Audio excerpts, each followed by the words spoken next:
पाकिस्तान की बहुत ही मशहूर और मरूफ टिकटॉकर जिसकी आए दिन कोई ना कोई वीडियो, कोई ना कोई तस्वीर या फिर सोशल मीडिया पर कोई ना कोई बयान जारी होता है जो कि सोशल मीडिया सार्फिन की तवज्जो का मरकज़ बन जाता है।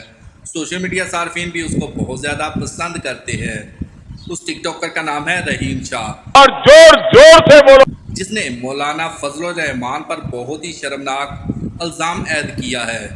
रहीम शाह ने सोशल मीडिया पर लिखा कि ढोंगी और अयाश मौलाना फजलुर रहमान ने एक बार कतर में एजेंट से फरमाइश की कि मुझे शीमेल बहुत ज़्यादा पसंद है, लिहाजा मेरे लिए शीमेल हाज़िर करो आप कहीं से भी। रहीम शाह ने दावा किया कि अगर मेरी बात झूठ है तो मौलाना फजलुर रहमान मुझ पर केस कर दे कि मैंने उनकी इज्जत ख़राब की है। अगर मेरी बात सच है तो मौलाना इस पर कोई रद्द अमल नहीं देंगे।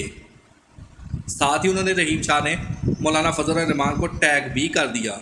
अच्छा बात नहीं है। मुख्तसर से वीडियो कलेक्शन में रहीम शाह को ये कहते हुए सुना जा सकता है कि एक बार मैं कतर गई थी जहां मैंने मौलाना फजलुर रहमान की इस तरह की हरकतें देखी कि मैं हैरान रह गई। मैंने सोचा कि मौलाना होकर इस तरह की हरकतें करता है, इसको शर्म नहीं आती। बहरहाल मैंने मौलाना फजलुर रहमान की वीडियो बनाई है। रहीम शाह ने कहा कि मुझे कहा गया था कि सबके साथ पंगा लेना, लेकिन मौलाना फजलुर रहमान के साथ पंगा मत लेना, लेकिन अब मैंने पंगा ले लिया है। मुझे वीडियो डिलीट करने का भी कहा गया, लेकिन मैंने कोई भी वीडियो डिलीट नहीं की। ये अच्छा है। दोस्तों, वीडियो आपको कैसी लगी? अगर वीडियो अच्छी लगी है, वीडियो पसंद आई है तो वीडियो को लाइक ज़रूर करें और कमेंट सेक्शन में जाके अपनी राय का इजहार भी ज़रूर कर दीजिएगा। मिलते हैं इसी तरह की एक नई वीडियो के साथ, तब तक के लिए दोस्तों अल्लाह हाफिज़।